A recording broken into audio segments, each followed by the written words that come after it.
Come, sit with me for a while. Let the world slow down. Let your thoughts settle like dust after a storm.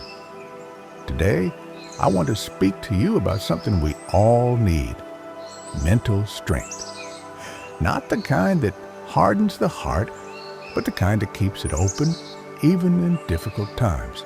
In the monastery, we are taught that the strength of the mind is more powerful than the strength of the body. A strong mind can endure pain, transform suffering, and even find peace amidst chaos. But this strength does not arrive suddenly. It grows like a tree from the inside out. Let me share with you 5 lessons I've learned in my journey that can help you become mentally strong. These are not theories. These are truths I've lived through, and I offer them to you with an open heart. Lesson 1.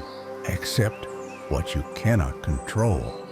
When I was a young monk, I used to struggle with the noise of the world, politics, the suffering of others, my past.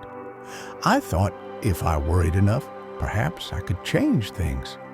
But my teacher once said, worry is like rocking in a chair. It gives you something to do, but it takes you nowhere. Mental strength begins when we accept that there is much we cannot control, only our response to it. When you release your grip on control, you free your mind from unnecessary burdens. This is not weakness, it is wisdom. Lesson 2. Detach. Don't disconnect. One morning during meditation, I noticed a bird building a nest nearby. Every time the wind blew, the nest swayed wildly, but the bird kept returning, adding one twig at a time. She was committed, but not attached to the result. When the nest fell once, she started again. No complaint, no drama. Detachment is not indifference. It is understanding that everything in life is impermanent. Love fully, give completely, but do not cling. A mentally strong person can care deeply without being destroyed by loss. Buddha taught, you only lose what you cling to. Lesson 3. Practice mindful patience. Mental strength is often tested not by big challenges, but by the small, daily irritations. A fly in your room, a rude comment, a delay. The ego wants to react. But mindfulness teaches us to respond. Once, while walking barefoot through the village, a sharp thorn pierced my foot. I almost cursed aloud, but then I stopped, breathed in, and whispered, this is pain. Let it be pain. Don't let it become anger. That pause, that moment of awareness, is where your power lies.